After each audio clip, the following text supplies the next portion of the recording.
selamat datang di Zona Hukum. Tempat semua orang menambah wawasan dan keahlian hukum. Gue Tulus Pardosi. Gue Hasan. Kita sedang di konten ulasan materi. Ulasanku ini, pengulasanmu itu, dirinya dong ampun. Gokil.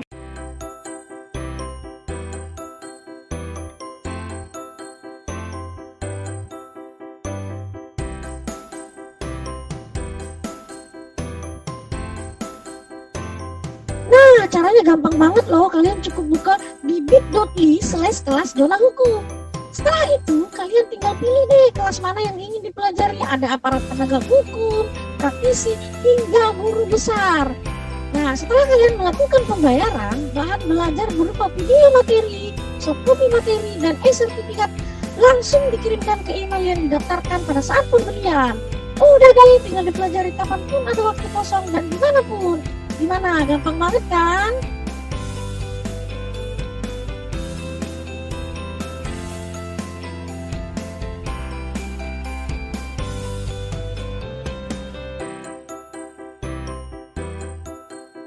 Jadi di konten ulasan materi ini, teman-teman semua dan Bro Hasan, kita akan mendiskusikan atau mengulas-ulaskan materi kan itu berkaitan dengan kegiatan-kegiatan yang zona hukum sudah selenggarakan. Menarik sekali. Jadi ini sesuai request peserta yang sudah ikut tentunya. Jadi kalau teman-teman ingin request kita mengulas materi apa, silahkan daftar jadi peserta, nanti kita ulas, gitu kan. Tentu tidak akan kita bahas semua, tapi substansinya kita akan coba ulas, begitu kan. Yang pertama kita akan coba mengulas materi dari pelatihan teknik dan strategi penyusunan surat gugatan, yang dimana ini disampaikan oleh Muhammad Taufikur Rahman, SH, MH, CLH. Nah, ini berkaitan dengan gugatan. Nanti teman-teman juga bisa melihat ada banyak sekali pelatihan-pelatihan yang sudah diselenggarakan oleh zona hukum. Mulai dari sini, sampai sini, sampai sini, sampai sini, di mana-mana banyak. Ini ada banyak sekali. Dan semua itu bisa kalian nikmati di kelas zona hukum di bit.ly/kelas zona hukum. Walaupun sudah lewat, kalian masih bisa mempelajari. Ada video, ada materi, bahkan diberikan sertifikat sebagai rewards, begitulah. Waduh. Kalau ingin mendapatkan itu secara gratis, ada caranya. Gimana caranya? Menjadi member zona hukum Gold selama 6 bulan hanya dengan 444.000, yang dimana cuman 70.000 sebulan. Kamu bisa mendapatkan puluhan bahkan ratusan materi. Wow. Itu manual ya. Wow, ya. Editornya nggak bagus. Mohon maaf. Dicari editor untuk edit di channel kamu. Tiba-tiba jadi open recruitment. Oke. So, kita fokus dulu ke gugatan. Yang pertama ialah apa sih sebenarnya pengertian gugatan?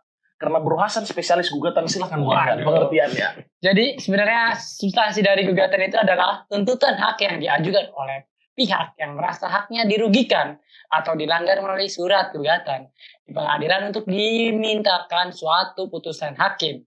Ya tentu yang dimaksud haruslah layak dan memiliki dasar hukum yang bersifat keperdataan. Nah, pengertian gugatan tadi yang Bro sampaikan itu kan terdapat di pasal 118 ayat 1 HIR. Nah, tentu dalam menyusunan suatu surat gugatan ada substansi di dalamnya, isi di dalamnya, begitu kan. Kalau kita WA gebetan kita, maka isinya adalah kan kata-kata manja, manis dan mempesona. Namun dalam gugatan tentu tidak. Di dalam gugatan terdapat yang pertama ialah, ini sesuai dengan pasal 3 nomor 3 RV, mengatur tentang surat gugatan harus berisi tentang identitas para pihak. Identitas para pihak yaitu menguraikan identitas pihak yang berperkara, baik identitas pihak penggugat dan pihak tergugat meliputi nama dan tempat tinggalnya. Tidak ada di situ dimasukkan zodiak tentu. Tidak ada zodiak, kalaupun ada tanggal lahir. Nah, selanjutnya yang ada dalam surat gugatan ialah adanya fundamentum petendi atau posita. Posita, apa itu posita? Uraian tentang dalil-dalil konkret tentang adanya hubungan hukum yang merupakan dasar serta alasan-alasan adanya tuntutan. Nah, posita berisikan fakta hukum yang terjadi yang dialami oleh penggugat dan uraian hak dan hubungan hukumnya yang menjadi dasar yuridis dan tuntutan sesuai dengan pasal 163 HIR. Nah, jadi itu tadi fundamentum petendi atau posita yang berisi tentang hubungan hukum dan hak dari kedua belah pihak begitu, yang dimana itulah menjadi dasar gugatannya nanti. Setelah itu ada, maka harus ada pula tuntutan atau petitum. Nah, apa yang dimaksud dengan tuntutan dan petitum? Iya, itu adalah permintaan yang diajukan oleh penggugat untuk diputuskan oleh pengadilan. Tentu bukan putus pacaran yang dimaksud, tapi konflik sengketa yang harus diputuskan oleh pengadilan. Terdapat korelasi yang jelas antara posita dan petitum. Posita dan petitum. Bukan posita dengan positum. Perdana dan perdana. Ya, jadi itu, teman-teman. Oke. Nah, namun petitum yang tadi gue sampaikan ini juga ada jenis-jenisnya. Gitu loh, sama kayak kita juga berhubungan kan, ada LDR, ada yang toxic relationship gitu kan. Nah, apa jenis-jenis petitum ini? Silakan Bro Asa. Ya, petitum dibagi menjadi beberapa ya. Salah satunya petitum tunggal dengan perincian tuntutan yang dituntut. Nah, itu petitum tunggal. Simpelnya kita bilang petitum jomblo gitu loh. Yang dimana dia berisi perincian yang dituntut. Nah, yang selanjutnya ada juga petitum subsidiaritas. Yang dimana petitum subsidiaritas ini berisi petitum primer dan subsidiar yang masing-masing diperinci satu per satu. Sehingga tidak ada PHP di situ. Yang kedua adalah petitum primer dirinci dan subsidiar tidak dirinci. Ini digantung nih. Hanya dirumuskan dengan ex aequo et bono menurut hukum dan kepatutan. Nah, itu ada dua tadi. Kita akan coba mengulaskan dirimu itu. Selanjutnya ialah mengenai surat gugatan. Nah, selanjutnya ya bentuk dan format surat gugatan ya. Nah, dari tadi itu kita membahas beberapa, dari sini kita akan mencoba membahas mengenai surat gugatan ya. Baik dalam HIR ataupun RBG. Tidak mengatur secara baku bagaimana bentuk dan format surat gugatan. Namun, sebaiknya dalam surat gugatan memperhatikan norma, etika, kepatutan, dan keperihan. Kerapihan. Gitu. Artinya harus pakai kemeja. Surat gugatannya jangan pakai kaos kayak Bro Hasan. Tidak bisa ini jadi surat gugatan. Kalau saya diajukan ke pengadilan sudah jadi surat gugatan. Tidak, tentu tidak begitu konteksnya. Tapi setidak-tidaknya seperti apa yang sudah kita jelaskan di atas tadi, adanya identitas, adanya fundamentum petendi, adanya petitum, itu adalah hal-hal wajib yang ada di dalam surat gugatan. Walaupun memang secara baku tidak diatur baik dalam HIR dan RBG yang tadi Bro Hasan bilang. Nah, surat gugatan yang baik adalah surat gugatan yang membentuk opini majelis hakim. Jadi membentuk opini majelis hakim. Jangan menghipnotis tentu. Jangan dihipnotis majelis hakimnya. Tapi rangkaian uraian dalam surat gugatan itu bisa mengarahkan majelis hakim pada petitum yang kita inginkan. Nah, begitu loh. Tentu dengan rangkaian penalaran hukum yang bisa membawa logika majelis hakim pada petitum yang kita inginkan. Sehingga dapat memutuskan sesuai dengan tuntutan yang diajukan. Oke, selanjutnya. Tadi sudah bahas bentuk, sekarang kita masuk ke syarat formil surat gugatan. Oke. Sebetulnya di syarat ini ya ada unsur-unsur syarat formil surat gugatan yang harus terpenuhi, yaitu lanjut Bang. Yang pertama ialah menyebutkan identitas para pihak dengan lengkap dan jelas, seperti apa yang tadi sudah sampaikan di atas. Setiap gugatan harus memperhatikan kompetensi persidangan, baik kompetensi absolut maupun kompetensi relatif. Seperti apa kompetensi absolut dan kompetensi relatif? Teman-teman bisa pelajari di materi hakim di kelas Jelma Hukum. Ada dong. Nah, kalau kita bahas di sini nanti surat gugatannya jadi obskur limeng nih. Kan kabur nih. Jadi kita fokus dulu nih ke surat gugatan. Nah, yang kedua adalah menghindari error in persona. Surat gugatan dianggap error in persona apabila apa? Diskualifikasi person. Apa sih itu diskualifikasi person, Bro Hasan?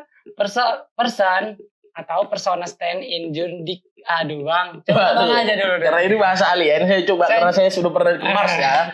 Jadi diskualifikasi person itu terbagi menjadi dua. Yang pertama adalah persona standi in judio atau belum dewasa atau tidak memiliki hubungan atau kepentingan hukum atau kuratele. Atau yang kedua ya, bila karena kuasa tidak memenuhi syarat atau tidak menerima kuasa baik berdasarkan surat kuasa khusus maupun secara lisan ataupun surat kuasa yang tidak sah. Jadi itu bisa menyebabkan error in persona yang dibagi menjadi diskualifikasi person. Nah, Ada lagi syarat-syarat formil surat gugatan, yaitu orang yang ditarik sebagai tergugat tidak tepat. Nah, ini bagian dari menghindari error personal tadi. Ada beberapa jenisnya. Yang kedua adalah orang yang ditarik sebagai tergugat tidak tepat, orang yang digugat tidak lengkap, atau yang keempat yaitu obscure libel, seperti yang tadi sempat saya singgung, yaitu gugatan kabur atau tidak jelas. Ini sama seperti di ghosting kalau kata anak sekarang nih. Obscure libel di ghosting, bro, tidak jelas. Begitulah. Apa itu obscure libel? Silakan Bro Hasan. Ya, obscure libel itu kita harus tahu syarat formil surat gugatan ya. Tadi termasuk obscure libel. Posita tidak menjelaskan dasar hukum dan fakta kejadian yang mendasari gugatan. Nah, buat baper doang, nembak kagak gitu kan. Nah, terus Saya ditong. Tidak jelas objek yang disengketakan. nah, nggak jelas ini mau kemana nih? Iya, ini. Apakah kita mau FWB-an? Apakah kita mau NS? Gitu kan, silakan buat saya. Adanya penggabungan dua gugatan atau lebih yang tidak memiliki Nah, kaitan. itu juga bisa menjadi penyebab obscure libel. Penggabungan dua gugatan yang tidak memiliki kaitan. Jadi hati-hati. Hati-hati. Selingkuh ini ya. Nah, jadi jangan sampai berani-berani. Saya tidak berani ngomong kayak gitu. Silakan dilanjutkan. Adanya pertentangan antara posita dan petitum. Jadi positanya menjelaskan apa, petitumnya minta apa. Nah, ini yang bahaya nih. Ini bisa menyebabkan keretakan logika, gitu kan? Nah, ini sampai buku jatuh ini. Yang terakhir ialah petitum tidak dirincikan, hanya merumuskan ex aequo et bono atau sesuai dengan hukum dan kepatutan tadi. Dan yang terakhir ialah syarat-syarat formil yang harus kita penuhi adalah nebis in idem. Jangan sampai terjadi nebis in idem. Yaitu yang pertama adalah surat gugatan sudah pernah diperkarakan. Jadi ini orang baper nggak selesai-selesai. Udah diperkarakan masih aja diperkarakan lagi. Atau malas mikir. Waduh. Perkara sudah inkrah. Oh, udah. Perkara sudah inkrah, ini yang kedua. Sebenarnya masih sudah selesai, sudah putus nih baik-baik. Tapi masih ada rasa yang tertinggal. Sehingga terjadilah nebis in idem. Atau sudah pernah inkrah mengabulkan atau menolak putusan positif dari pokok perkara. Yang ketiga adalah objek atau subjek dan pokok perkara gugatan sama. Nah, itu ya orang-orang yang nggak bisa move on itu masih itu aja gitu. Masuk ke syarat formil gugatan yang selanjutnya Bro Hasan. Ada gugatan prematur. Nah, gugatan tertunda karena terdapat faktor lain yang menangguhkan begitu kan? Nah, gugatan preemptor ya. Oh iya, menangguhkan. Selanjutnya. Atau yang terakhirnya ialah prejudicial deduksi. Prejudicata deductae. Aduh, kurang makan. Apa ini kurang makan keju. Keju ya. Atau kurang kena kincir angin. Harusnya kena kincir angin Belanda nih. Baru Belandanya agak oke. Walaupun saya belum tentu benar, tapi paling nggak pede dulu. Iya, saya nggak pede. Aduh. Apa yang digugat masih tergantung pada hasil proses pengadilan. Jadi masih berproses. Begitu loh. Dan yang terakhir ialah apa yang dibuat telah dikesampingkan. Dalam hari ini terdapat faktor et acide. Nah, ada beberapa teknik-teknik dalam penyusunan gugatan. Tentu tidak akan kita bahas semua. Untuk menghindari teman-teman yang sudah membayar pada kegiatan ini merasa kecewa, gitu, ya kan? Wah, yang lain dapat gitu. Nah, apalagi ini dikemas dengan gaya yang sangat-sangat easy listening begitu. Kenapa easy listening? Kualitas lah begitu kan. Dalam hari ini ada likuiditas dia kan. Nggak nyambung sih. Tapi itu teman-teman, sedikit ulasan materi ya, terkait dengan strategi dan teknik penyusunan surat gugatan. Nah, teman-teman jika ingin membahas lebih lanjut, tentu dipaparkan dengan konsep yang matang dan oleh pembicara yang berkompeten, yaitu Abang Dah Muhammad Taufikur Rahman, SHMHCLA. Teman-teman bisa langsung menuju ke kelas zona hukum di mana tuh? bit.ly/kelas zona hukum. Wow. Ada di sini, di mana-mana ada. Nah, jadi teman-teman bisa langsung berangkat ke sana dan pilih teknik dan strategi penyusunan surat gugatan, dan ada banyak kelas lainnya. Atau kalau mau gratis, bisa belajar kapanpun melalui halamannya isinya semua video, materi, dan sertifikat. Bisa langsung mendaftar jadi member. Wah. Paling murah hanya 89.000 per bulan. Wih, murah banget. Sudah bisa dapat pelatihan dan edukasi hukum secara gratis dari pembicara-pembicara yang berkompeten di bidangnya masing-masing. Nah, itu kira-kira Bro Hasan berkaitan dengan ulasan materi kali ini.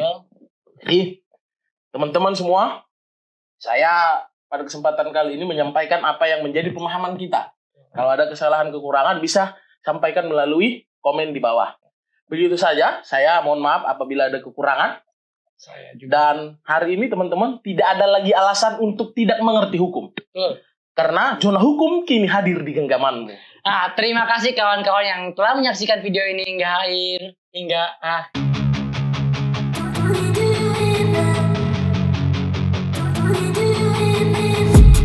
I've been dreaming on in my head like I've seen it. A life worth living is a life with meaning. I'll do what I love till my heart stops beating. I'm feeding this demon. Got a taste, can't erase bitterness in my face. Work a job every day till your dreams fade away. Like a card, never change, play the game that we say. I need a break. I'm staying strong, need to move on to be what I want. I'll keep dreaming on. I'm staying strong, need to move on to be what I want. I'll keep dreaming on.